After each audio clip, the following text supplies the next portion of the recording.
Evo,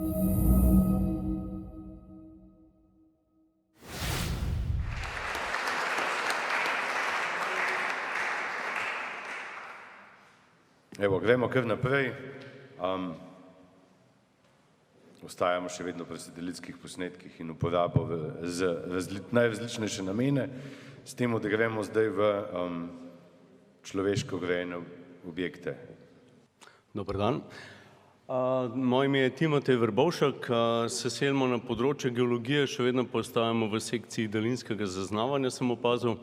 Tako da tematika bo mogoče bolj vezana na plazove in sicer na uporabo INSAR-ja za spremljavo premikov enega dela hitre ceste vzdolž Srebrnic na območju Razdrto-Vipava. Moram reči, da to je en mozaik, pač kamenček v mozaiku ene široke zgodbe, sicer kolegica tukaj, ki je napisana kot soavtorica Galena, zdaj že Debevec Jordanova, bi moral popraviti, dela doktorat na to tematiko in to je samo ena od metod, bom kasneje povedal seveda še, kaj so vzporedne raziskave. Tako da današnja predstavitev je vezana na INSAR, na te javno dostopne podatke, kot bomo videli, in kje smo in kaj bomo gledali.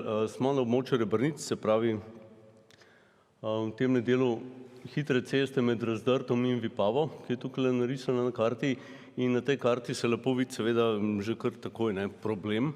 Geološka zgradba je taka, da imamo, torej kar je večinoma zelene barve, so kredni karbonati, predvsem apnenci in nekaj malega dolomiti. V zaledju so modra barva jura, ampak to je že daleč od našega območja, z eno besedo karbonati, ki so narinjeni čez eocenski in pa paleocenski fliš, ki je pa seveda menjavanje laporovcev in peščenjakov. Se pravi, popolnoma drugačne kamnine in tudi zaradi narivanja je topološko relief zelo razgiban. Gre za pač jugo-zahodna pobočja nanosa in zaradi te višinske razlike, seveda pa razpokanosti karbonatov se iz teh pobočij, iz višjih leg seveda prožajo ogromne količine karbonatnega grušča, ki je na tej karti označen z belo barvo. In seveda ta grušč, predvsem grušč, pa v manjši meri preparina fliša, plazijo vsi in hitreje, počasneje. Tako da na tej karti mogoče opomba, to je narejeno po poenostavljeni varianti osnovne geološke karte, ki je v merilu 1/100.000, tako da je majčkeno diskrepance med obrisi plazov, ki so z rdečo barvo, in pa med belimi obrisi grušča. Seveda imamo tudi bolj detaljne karte, ampak za ta pregled je ta karta nekako bolj informativna. In seveda težava je v tem, da hitra cesta, kot vemo, je speljana po velikem številu plazov. Tukaj so seveda ti glavni približno označeni, moram reči, da je tudi malo težko včasih ločiti, kje se en neha, pa kje se drug začne, so že skoraj zvezni, bi lahko rekli. In metoda, ki smo jo uporabljali, je INSAR. Zdaj o INSAR je bilo tukaj že kar veliko govora, ampak samo na kratko, kar je pomembno mogoče za to raziskavo.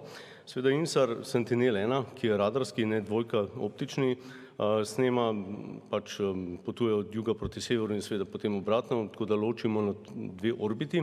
Dvigajoča se orbita oziroma ascending, kratica ASC, pomeni to, da satelit gleda, se pravi snema površje približno proti vzhodu, in obratno descending orbita na desni pomeni, da vidimo smeri premikov bolj v smeri proti zahodu. To je mogoče na kratko, za razumevanje seveda interpretacije, to je zelo pomembna stvar. Časovni interval verjetno poznamo, načeloma na nekaj dni. Zdaj v obdobju, ko so ti podatki bili analizirani, sta delovala še oba satelita, tako da je bilo veliko podatkov. In tukaj še mogoče v tlorisu in to je tloris, to je pa profil, pač ascending, se pravi dvigajoča se orbita, daje premike proti, rekel, vzhodu, s tem, da tukaj je majčkeno treba paziti pri interpretaciji, ker premik seveda vedno pomeni premik od satelita stran ali pa k satelitu vzdolž te linije, ki rečemo line of sight, se pravi linija vidnosti oziroma linija premikov, če interpretiramo plazove. In to pomeni lahko ali v tem primeru spust, če gremo stran od satelita, ali pa seveda premik proti vzhodu. Oboje je možno in samo iz ene komponente tega seveda ne moramo vedeti, zakaj je šlo. Medtem ko, tukaj le mogoče na tej slajdu razložil, Podatke smo pobrali na portalu, ki je javno dostopen, European Ground Motion Service, ki je javno dostopen preko programa Copernicus od Evropske vesoljske agencije ESA. Pregledovalnik seveda obstaja tudi kot nek web pregledovalnik, ampak da se podatke tudi sneti za lastno obdelavo v GIS-u in to je bilo seveda tudi izvedeno. Imamo pa na voljo, načeloma so 3 produkti, ampak 2 sta zanimiva za obdelavo. Prvi je kalibrirani, drugi je tako imenovan orto. Orto je mogoče bolj enostavno za interpretacijo, lažje tudi ga interpretirati, ker imamo v bistvu že narejeno, rekel, matematično razdeljeno premike v smeri gor-dol, vertikalni dvig pa spust in pa seveda premike vzhod-zahod, medtem ko sever-jug zaradi tirnice orbite načeloma ni mogoče videti oziroma zelo malo. In seveda to tudi diktira po svoje, katere premike plazov mi lahko detektiramo in katerih ne. To je potrebno vedeti. Mi smo uporabili podatke druge stopnje kalibrirane, ki so tudi majčkeno boljše prostorske ločljivosti. Namesto 100x100 metrov interpolirano je to originalno bilo v mreži 5x20 metrov, kar seveda daje veliko večje število točk. Je pa seveda tukaj težava, da imamo z interpretacijo potem malo več dela, ker moramo seveda tehtati in kombinirati ročno, bi lahko rekel, obe orbiti, če hočemo ugotoviti, kam grejo premiki. Časovni razpon je bil nekako od začetka do konca leta 2021. Smo pa vzeli seveda, kot rečeno, že podatke, ki so bili v celoti na voljo v obliki poprečnih hitrosti premikov za vsako točko. In vzdolž hitre ceste smo potem tudi naredili interpolacijo točk vzdolž linije v bufferju, se pravi v daljenosti plus minus 30 metrov, zato da smo lahko potem vzdolž hitre ceste naredili naknadno zvezni profil premikov. To je bila pač ideja, da ne gledamo surovih točk, ampak da vzdolž hitre ceste naredimo zvezen profil in ga potem primerjamo z lokacijami plazov, ki so na hitri cesti, kar seveda mi poznamo že od predhodnega kartiranja. Tako da rezultati, tukaj mogoče malo veliko piše, pa moraj povedal to na karti, pa se vrnemo nazaj, da lahko to sami preberete. Tukaj sta 2 slajda zelo podobna. Tole so surove točke. Na levi strani je orbita, tako kot na naslednjem slajdu se piše, descending je na levi, se pravi spuščajoča orbita, na desni pa obratno ascending, dvigajoča. In se zelo, zelo lepo vidi, da če pogledamo tukaj točke, tudi plazove, ki so tukaj omejeni, recimo plaz, ko gremo iz razdrtega, se spuščamo najprej po plazu razdrto, potem sekamo Orešje, potem Sveto Magdaleno, potem razne plazove, ki imajo vsi isto ime Šumlak.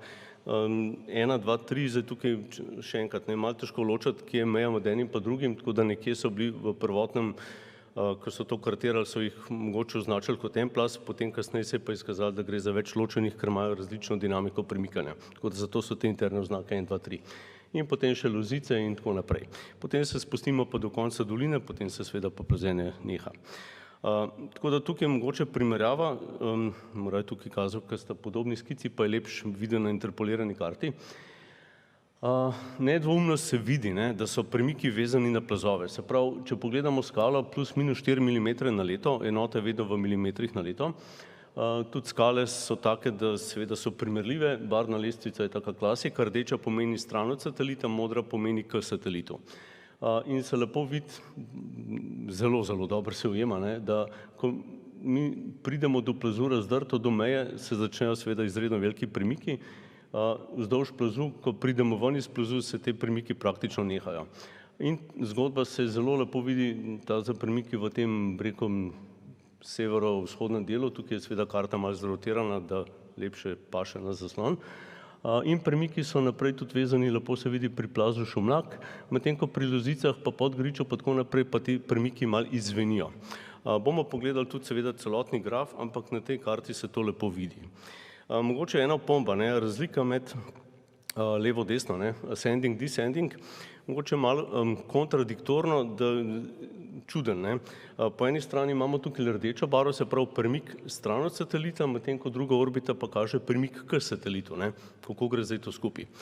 To je slučajno, pač nekatere geometrije pobočja to omogočajo, da je premik, dejanski premik, seveda, če razstavimo na komponente, ga boste obe orbiti videli drugače. In to se v tem primeru, ravno v tem primeru se to zgodi, tako da to ni nič narobe. Tukaj je mogoče to napisan, da pač Pri teh dveh orbitah gre za seveda različen pogled proti vzhodu, zahodu in ravno ta kombinacija pobočij, ki se plast premika proti jugo-zahodu, nam da navidezno diskrepanco med obema orbitama, ampak premiki definitivno so.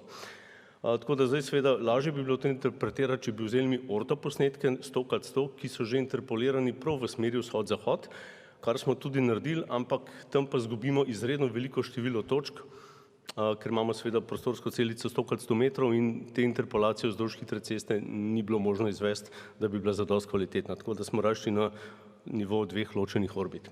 Za interpretacijo seveda to bistveno lažje. Tako da definitivno vidimo, da ko se peljemo po hitri cesti, imamo težave, seveda tudi to se vidi. Moram reči, da zdaj cestninske postaje na Razdrtem ni več, ampak se pa vidi zid na desni strani iz gabionov in zadaj za zidom iz gabionov imate zidan zid, kjer je pa ogromna razpoka, ki se širi. Tako da plazovi so tukaj številke, da malo pogledamo posamezne plazove, kakšni so premiki, seveda iz te interpolacije ven. Če gremo po vrsti, od Razdrtega proti Vipavi, plast Razdrto je daleč najbolj aktiven, preko 13 mm na leto je povprečna hitrost, se pravi, to je povprečje, vrednosti so lahko tudi više. 13 mm na leto, zdaj pa seveda malo podaljšajte to na 10 let, pa na 20, pa 30, pa potem pomislimo, po čem se bomo peljali čez 50 let, če bo ta hitra cesta sploh še tam. Problem je v tem, ker so te plazovi seveda izredno veliki, to so izredne dimenzije, tam nekje 12 do 15 milijonov kubikov smo mi to ocenili, da gre debelina grušča gre tudi do 50 metrov, to je potrjen z vrtinami, skartirano vse. Tudi ostali plazovi so skartirani, ampak za tega imamo izredno veliko podatkov. Podobna zgodba je na Šumlaku, ki ga tudi preučujemo, sploh kolegica se zdaj z njim bolj ukvarja kot z ostalimi. Smo ga tudi snemali z dronom, pa ne vem, z lidarjem, pa inklinometri so tam na voljo, pa vse mogoče počnemo, ne? Ampak se pravi, se bom jaz omejil tukaj samo na INSAR. Tako da premiki so potrjeni tudi z drugimi metodami. In INSAR je lepo pokazal, da je idealna metoda za spremljavo, ker so premiki ravno tega hitrostnega ranga, da se jih da lepo zajeti. Tako da Šumlak tudi nekje 6 mm na leto, Oreš je nekje vmes, potem seveda, kot smo pa rekli, bolj ko gremo dol v dolino proti Vipavi, pa ti premiki izvenevajo, če dalje manjši so. Mogoče je še najlepše to vidno na tej zadnji skici, ki je interpolirana vrednost za obe orbiti, se pravi dvigajočo se in spuščajočo. Tukaj nekje štartna točka nič je bila postavljena pri Vipavi na hitri cesti in potem seveda kilometraža oziroma stacionaža narašča proti Razdrtem. Tako da vidimo, da plast Razdrto, ki je tukaj narisan kot pravokotnik, ki je plast na hitri cesti od do, znotraj tega plazu seveda so absolutno lepo korelirani premiki obeh orbit. In so seveda največji, smo rekli, preko 13 mm na let. Oreš je malo manj in potem seveda premiki tudi počasi padajo proti nuli. Zanimivo je tudi to, da tudi, ko smo na stabilnem terenu, na dnu doline, nismo čist na ničli.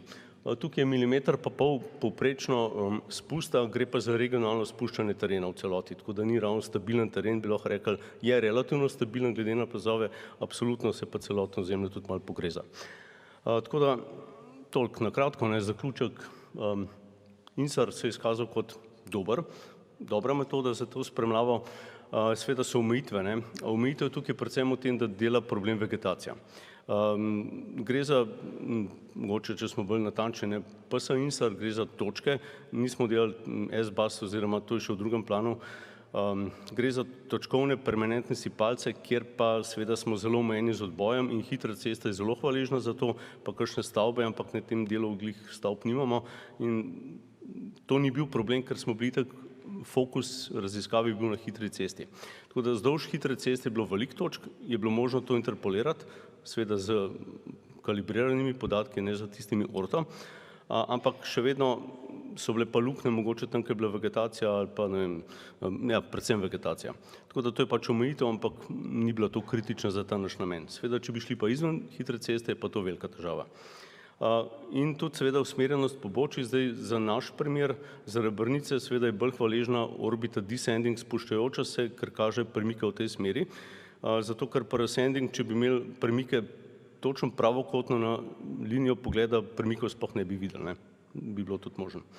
In pa krigiranje pač se je pokazal kot hvaležna metoda za to, da lahko naredimo zvezen graf interpolacije.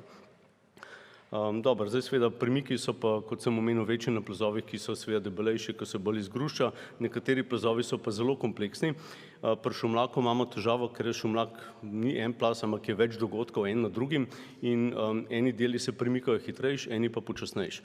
Dogaja se celo to, da se plaz rotacijsko premika in izriva, se pravi spodnji deli se celo dvigujejo, zato ker jih enostavno malo porivamo gor in navidezno oziroma tudi v resnici se malo dvigujejo, ampak generalna smer plazenja je seveda proti jugozahodu. Zdaj, kaj pa delamo in kam grejo še aktivnosti, kot rečeno, to je v sklopu doktorata kolegice Galene, kjer koloriramo te INSAR metode še z inklinometri v vrtinah, seveda premiki v vrtinah, z nivoji podzemne vode v vrtinah, nekaj malega tudi z GNSS izmerami, ampak tega skoraj nimamo, in pa seveda se lotevamo precej natančnejše analize plazov sestave, da bi razumeli, ko so eni bloki sprejeti v breče, pa se malo po svoje obnašajo, nekje pa čisto samo grušč. Tako da še kar nekaj dela, ampak vsekakor zanimiva tematika, ki se da tudi aplicirati na druge hitre ceste oziroma ceste. Hvala.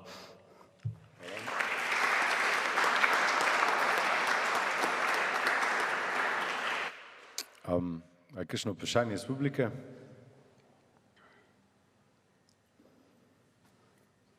Ok, pa bom pa jaz postavil eno vprašanje. Mene pa bolj zanima v bistvu, ok, ugotovimo plaz premika leze pa to, kakšni so pa lahko neki potem gradbeni posegi, recimo, ko ste omenili, da lahko te ceste čez 50 let mogoče več ne bo. Kaj lahko mi naredimo z nekimi, kakšnimi ukrepi, da recimo še vedno ta cesta čez 100 let prevozna, ne? Ja, nekaj se da, nekaj pa ne. Jaz bi rekel, že v štartu ta izbira trase je bila precej neprimerna, ker tudi geologi že 20 let plus nazaj so pred mano opozarjali, da to ni ustrezno, če bi dali to na drugo pobočje, ne bilo tam grušča, ne bilo toliko višinskih razlik, bi šli po flišu, mogoče bila malo daljša cesta, ampak tehnično bi bilo to seveda izvedljivo in na dolgi rok veliko bolj stabilno. Zdaj, kaj se da narediti? Že v času gradnje so naredili na enih viaduktih take zanimive rešitve, da je v bistvu stebra hitre ceste postavljen z neko dilatacijo, če lahko rečem, v neke velike prazne vodnjake, tako da je že upoštevan, da se stebr, ko se cesta plazi, v bistvu, da bo imela nek prostor, da se ta stebr lahko premika, preden se bo naslonil na steno kamnin. Tako da nekje na enih viaduktih tam v zgornjem delu je to narejeno. Zdaj seveda, kako bo pa to šlo na dolgi rok, ko bomo tudi to dosegali in pa seveda oni viadukti, ki pa niso, pa bomo videli, ne vem, če je bilo to kaj, nekje je bilo to predvideno, nekje pa ne, nekaj vmes seveda so se delale tudi sanacije, se še bojo, sploh za tisto ta staro cesto je bilo zdaj kar precej narejenega, se je kar dobro porihtalo, za hitro cesto pa moram reči, da niti ne vem, kako je to v planu. Verjetno se bo reševalo takrat, ko bo treba. Tako da neki so že upoštevali ob sami gradnji, ampak ne pa seveda povsod. Ok, pa imam pa še eno vprašanje, v bistvu, ki se glih na to napeljuje, kje gre trasa, kaj pa ta tretja razvojna os, ki gre proti Sloveniji čez Velenje gor, a ste tam kaj pregledali ta teren pa v bistvu te zadeve? Ok, to je bolj vprašanje za kolege, ki tam delajo, zdaj tam ni take geološke situacije, da bi bilo lahko tako kritično, se mi zdi, seveda so plazovi, seveda so, ne, ampak ne pa, ni takih debelin gruščev, da bi lahko imeli toliko izredno velike premike, ne, ker tudi, če so kakšni plazovi, se da tisto do neke mere sanirati. Medtem ko tukaj je težava pri 50 metrov debelin grušča ali pa 30, ne, je to pač enostavno nemogoče ustaviti in s tem je treba računati, tako da izbira trase seveda tukaj je bila res neprimerna, enostavno je tukaj preveč.